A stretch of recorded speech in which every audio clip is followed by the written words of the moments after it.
The cave did not look dangerous. From the outside, it was just a narrow opening in the rock, breathing out cold air into the night. Quiet, still, almost inviting. On November 24th, 2009, a group of explorers entered Nutty Putty Cave in Utah. Among them was 26-year-old John Jones. He had been in caves before. Nothing about this felt unusual. Nothing felt risky. At first, everything was routine. They moved through the tunnels, their headlamps cutting thin lines of light through the darkness. The deeper they went, the tighter the cave became. Wide spaces narrowed into confined passages. The air grew heavier, the silence deeper. But this was expected, until John made a decision. Ahead of him, there was a narrow passage, tight, angled downward, disappearing into darkness. It looked familiar, like a known route. It wasn't. He moved forward slowly, guiding his head and shoulders into the opening, then pulling the rest of his body behind him. The rock pressed against him, but he kept going. It was tight, but manageable. At least, it seemed that way. Behind him, the others waited. Then he tried to move back. Nothing. He shifted his body, pushing against the rock, trying to reverse his position. Still nothing. The passage had narrowed just enough to trap him. His body had slid forward into a position he could not undo. Gravity was no longer helping him. It was pulling him deeper, forcing him head down, feet up. The angle increased. The pressure tightened around his chest. Breathing became harder. And in that moment, everything changed. John Jones realized this was not a mistake he could fix. He was completely stuck, and the cave was holding him in place. At first, he tried to stay calm. He controlled his breathing, keeping it slow, steady, careful. The space was tight, but not impossible. He had been in narrow passages before. This could be solved. It had to be. "Just give me a second," he said. His voice echoed back at him, distorted by the rock. Too close, too confined. Behind him, his brother moved closer, trying to reach him. But the passage was too narrow. Every movement forward meant risking the same mistake. John shifted his weight again, pushing his shoulders against the rock, trying to create space. Nothing. The stone didn't move. His body didn't move. Instead, he felt himself slide slightly deeper, just a few centimeters. But enough. The angle pulled him further downward. His head dropped lower. Blood rushed toward his face. The pressure in his chest increased. His breathing changed. Shorter. Heavier. "Okay, I'm stuck."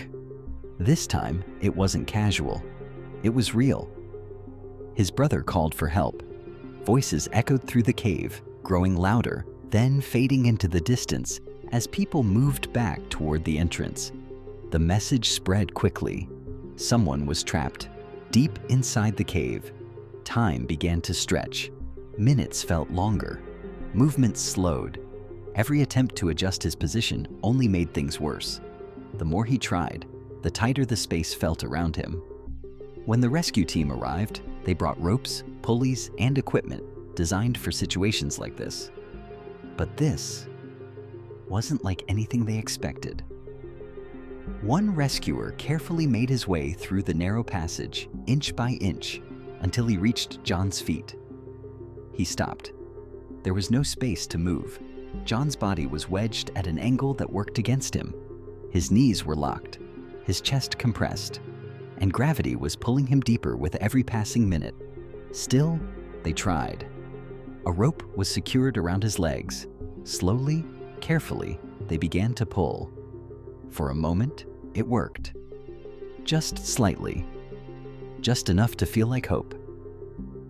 Then, without warning, a sharp sound cut through the silence. The rope snapped. The tension released instantly, and John dropped back into place. Deeper than before, The small progress they had made was gone. And now, the space around him felt even tighter. The cave wasn't just holding him anymore. It was closing in. Time changed inside the cave. There was no sense of day or night, no outside reference, only the slow rhythm of voices, movement, and breath. At first, they spoke to him constantly, keeping him focused, keeping him awake, asking questions, giving instructions, filling the silence before it could grow too heavy. But as the hours passed, even their voices began to slow. John was still conscious, but weaker. His words came out shorter now, with long pauses between them. Each breath took effort. Each sentence cost energy. Being upside down was no longer just uncomfortable. It was dangerous. Blood continued to rush toward his head. Pressure built inside his skull. His chest struggled to expand. His lungs could not fill the way they should. Every breath became work. The rescue team adjusted their plan again and again. New angles, new ideas, small changes that might create just enough space to pull him free. But every movement carried risk. Pull too hard, and he could become more tightly wedged. Shift the wrong way, and his body could slide deeper. So they moved slowly, carefully, too carefully, because time was no longer on their side. John tried to stay present. He answered when he could. Sometimes clearly, sometimes not. At one point, he spoke to his wife. His voice was quiet, not panicked, not rushed, just tired. The kind of tired that doesn't come from effort, but from knowing something is slipping away. The rescuers continued working around him, but the energy had changed. The urgency was still there, but it was quieter now, more controlled, more aware of the limits they were facing. They were no longer racing against time. They were watching it. Slowly, his responses became weaker, longer pauses, fewer words, until eventually, there was no response at all. The cave fell silent, and in that silence, everyone understood. Time had run out. No one spoke at first. The silence inside the cave was different now, heavier, final. The rescue team remained in place, but the urgency was gone. There were no more commands, no more adjustments, no more attempts to pull him free. Only stillness. They checked for any sign of movement, any response, any possibility that something had been missed. There was nothing. John Jones was gone. For a moment, no one moved. The narrow passage that had trapped him now felt even smaller, as if the cave itself had closed around him completely. The team slowly began to withdraw, not because they wanted to, but because there was no other option. Reaching him had been nearly impossible. Removing him was beyond it. The space was too tight, the angle too severe. Any attempt to recover the body would put others at the same risk. And so, a decision was made. The cave would be closed. The passage where he was trapped would remain untouched. Not as a choice, but as a necessity. One by one, the rescuers made their way back through the tunnels, retracing every step they had taken to get there. This time, slower, quieter. When they finally reached the surface, the night air felt different, wider, open, almost unreal after the pressure below.